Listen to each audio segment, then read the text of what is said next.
वंदिनी, वंदिनी, वंदिनी। क्या हुआ कुमुदनी? पूछे मत, आइए देखिए क्या किया है आपके लवकुश ने। अब क्या कर दिया लवकुश ने? देखिए।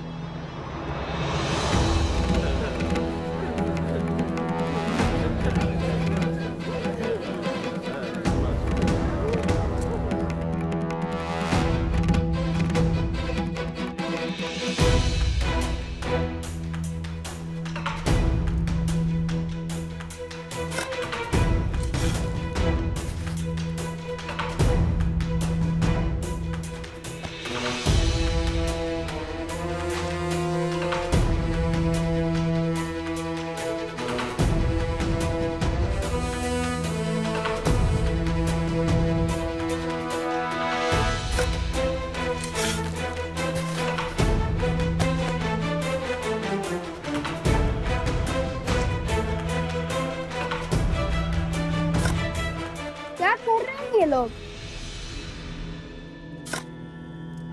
लव कुश, ये जल भरने के स्थान पर क्या कर रहे हो तुम दोनों? यहाँ आओ। और ये सर पर मटके? सब बताते हैं माता, सब बताते हैं। बस कुछ क्षण रुक जाइए।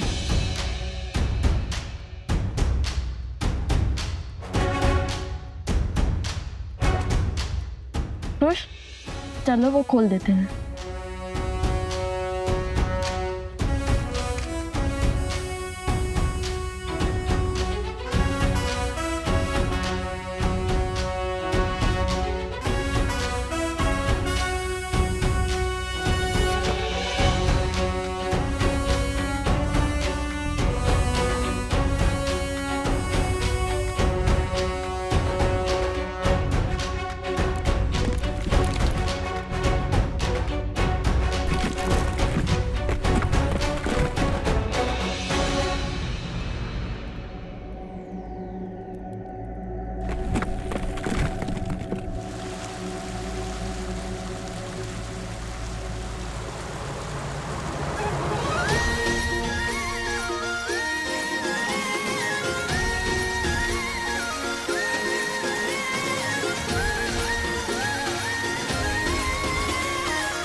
क्षण भर पहले जल की एक बूंद नहीं थी और अब देखो पूरी की पूरी नहर बन गई है।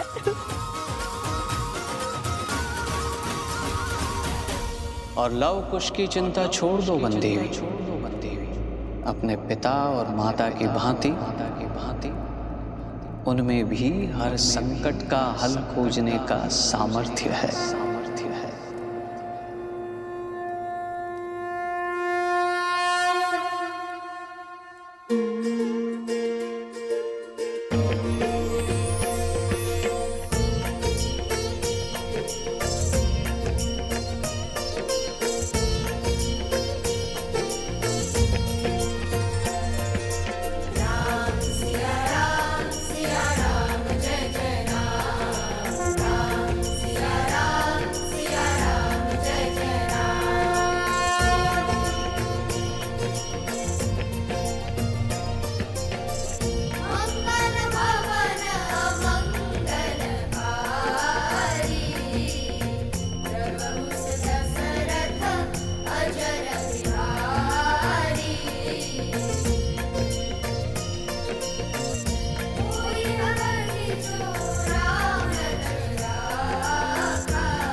माता, पता है भैया ने क्या सोचा?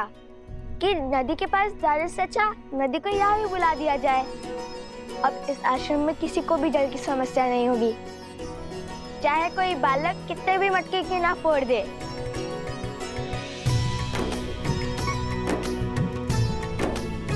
कार्य मेरा था, परंतु सुझाव कुश का। जानती है माता, हमारी प्रेरणा कौन सा प्रसंग बना?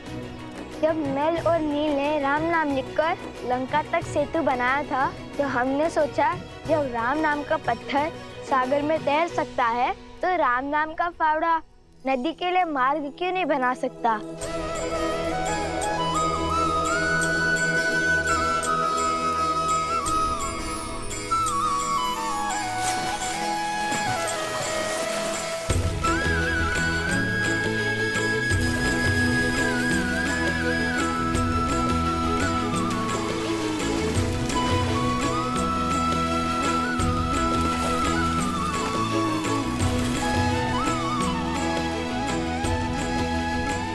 ईश्वर ने लव कुश के भविष्य में क्या रचा है वो तो मैं नहीं जानता, किंतु इतना अवश्य जानता कि ये दोनों अपने भविष्य को आलिंगन करने के लिए पूर्ण रूप से सजे।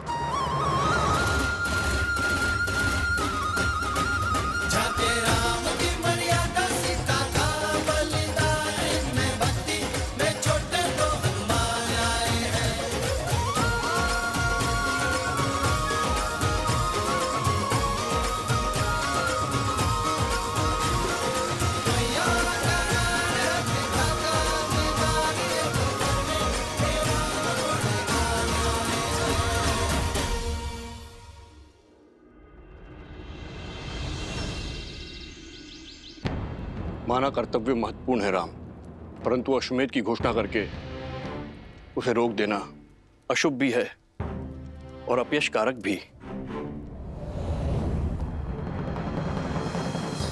अश्वमेध यज्ञ अवश्य होगा आचार्य।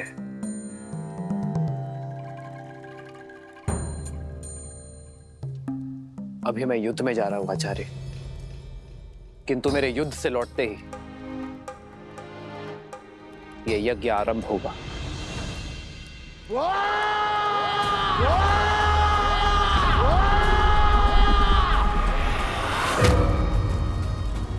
सहस्त्रमुख रावण पराजय के बाद पीछे नहीं हटता और प्रचंड शक्ति से वार करता है। अश्वमेध यज्ञ कदापि नहीं होगा, राम राज्य कभी स्थापित नहीं होगा। पिताश्री, चंद्रबाहु ने आपकी आज्ञा का पालन कर सुग्रीव की पुत्री तृणावती का अपहरण कर लिया है।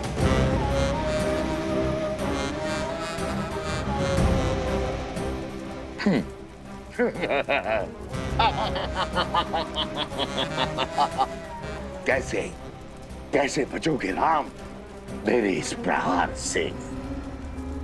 अब राम को सुग्रीव की सहायता के लिए जाना होगा और अयोध्या अश्वमेध यज्ञ से वंचित रह जाएगी। और राम के जाते ही हम अपनी शक्ति से उसकी प्रजा में पुनः धर्म की स्थापना कर देंगे।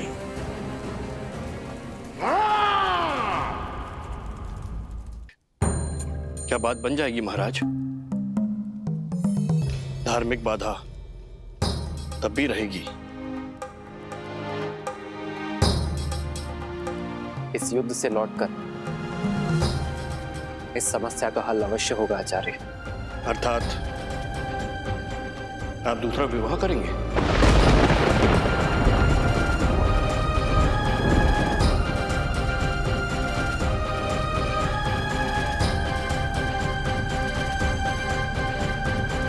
रघुकुल रीत सदा चली आई,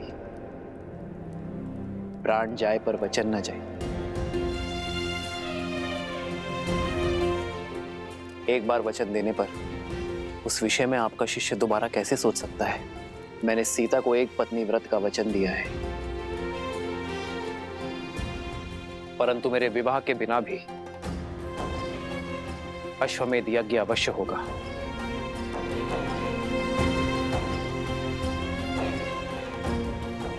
राजा का सपत्नी यज्ञ में बैठना आवश्यक है ना। मैं युद्ध से लौटते ही भरत को अयोध्या का महाराज घोषित कर दूंगा।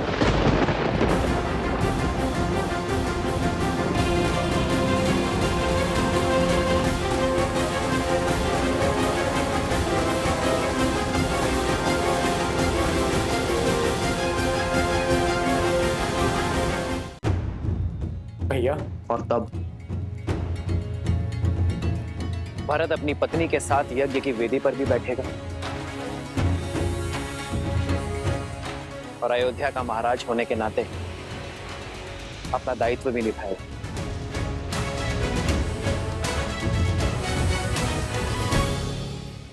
ये क्या कह रहे हैं आप भैया?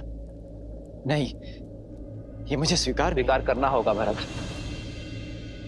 क्योंकि ये मेरा निर्णय है। समझने का प्रयास करो भरत। या तो तुम अयोध्या के महाराज बनोगे या सीता का ये राम किसी और का पति।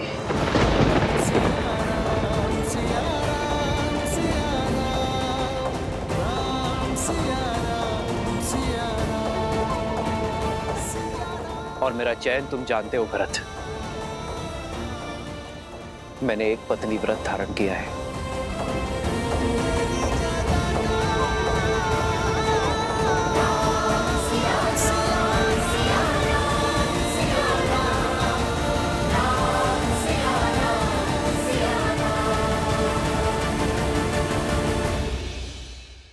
आगे बताओ ना।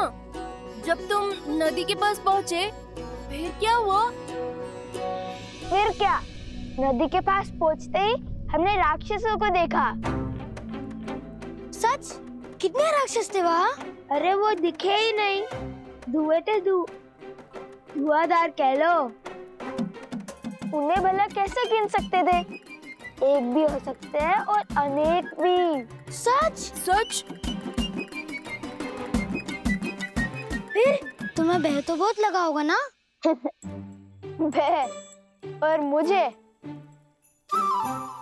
जो भय को भयभीत कर दे वो कुछ हूँ मैं। मायावी राक्षसों को देखते ही मैंने सोच लिया था अपने प्राण दे दूंगा, पर अपने भैया के प्राण को कोई संकट नहीं आने दूंगा। और मैंने बिना विलंब किए यूं बाण उठाया और हर आदमी पर अपने प्रहार का प्रकोप बरसाया। उस समय तो आंखों से आंसू निकल रहे थे और अब मुख से बड़े बड़े बोल उमड़ रहे हैं। फिर क्या हुआ? बताओ ना खुश। फिर क्या, भैया ने मुझे जगा दिया और मेरा सुंदर स्वप्न टूट गया। कहानियां बनाना तो कोई तुमसे सीखे।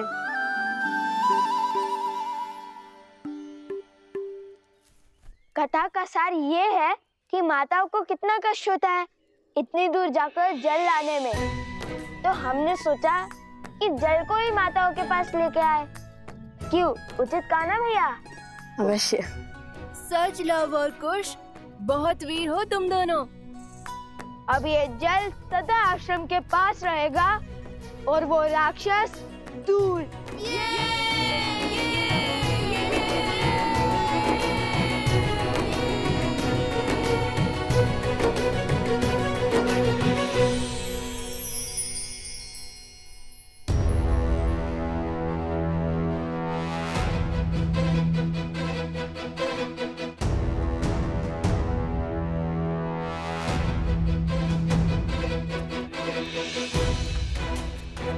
महाराज,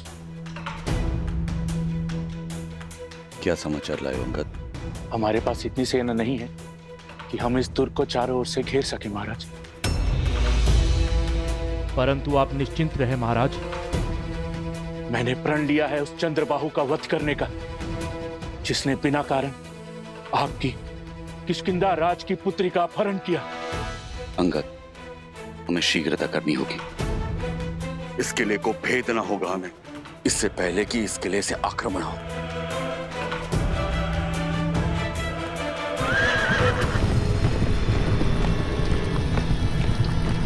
लगता है राक्षस आक्रमण करने वाले हैं महाराज। सैनिकों, सज्ज हो जाओ।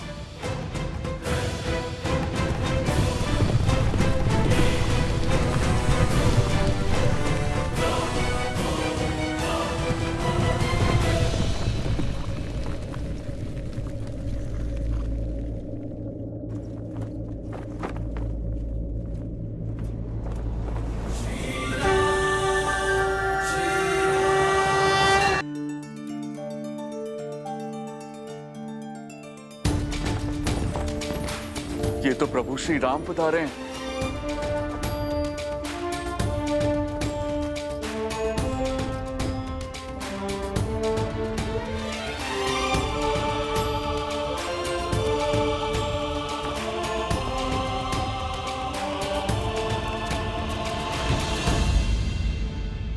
प्रभु, आप मेरी किष्किंधा की सहायता करने के लिए आए। मैं धन्य हो गया प्रभु, मैं धन्य हो गया।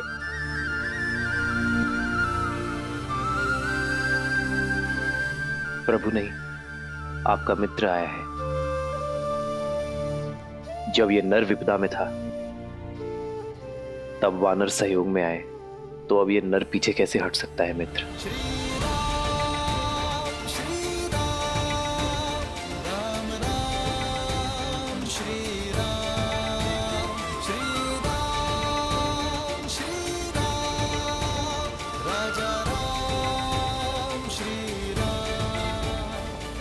इस संसार की प्रत्येक नारी, चाहे वो माता हो, बहन हो,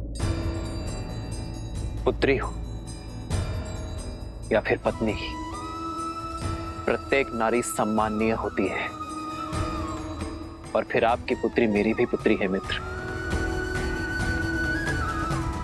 हमारी पुत्री का अपहरण करने का दुस्साहस जिसने किया है उसे दंड अवश्य मिलेगा।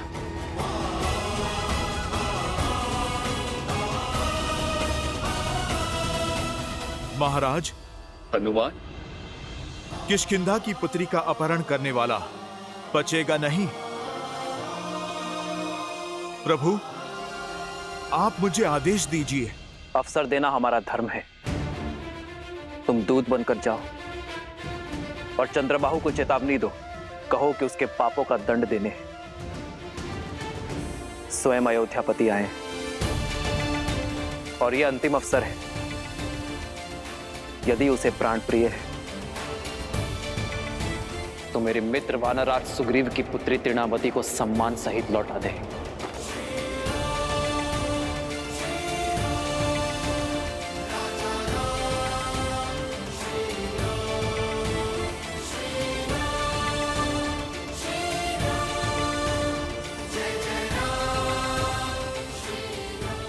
ये इस समाज, इस संसार का सबसे बड़ा दुर्भाग्य है कि हर युद्ध, हर शांति काल, मित्रता, शत्रुता, प्रेम, हर भाव में सदा ही नारी को, उसके अस्तित्व को, उसके सम्मान को लक्ष्य बनाया जाता है। दुर्बल स्वयं को शक्तिमान घोषित करने के लिए सदा ही नारी को शोषित करता है, उसका अपहरण कर उसकी गरिमा का हनन करता है। मैंने लंका युद्ध के समय कहा था कि ये युद्ध केवल मेरा नहीं, ये युद्ध हम सबका है। हमें हमारी बहन, हमारी पुत्री, हमारी पत्नी, हमारी माताओं के सम्मान के लिए लड़ना होगा। और आज ये युद्ध हम सब फिर से लड़ेंगे। संसार का हर पापी क्षमा का भागीदार है, किंतु नारी पर अत्याचार करने वाला अक्षम्य है। और चंद्रबाहु को भी उसके पाप का दंड हम अवश्य देंगे। जय श्री राम, जय श्री राम, जय श्री राम, जय श्री राम। जय हनुमान ज्ञान गुण सागर, जय कपीस तिहु लोक उजागर, रामदूत अतुलित बल धामा, अंजनी पुत्र पुत्र पवन सुत नामा, राम दुआरे तुम रखवारे, होत न आज्ञा बिनु पैसारे, आपन तेज समारो आपै, तीनों लोक हाथ करे कापै। जय जय महाबली हनुमान। कौन हो तुम? प्रभु श्री राम का दूत, उनका सेवक चंद्रबाहु से मिलने आया हूं। तुम मुझे उस तक ले चलोगे या मैं तुम्हें उठा कर ले चलूंगा?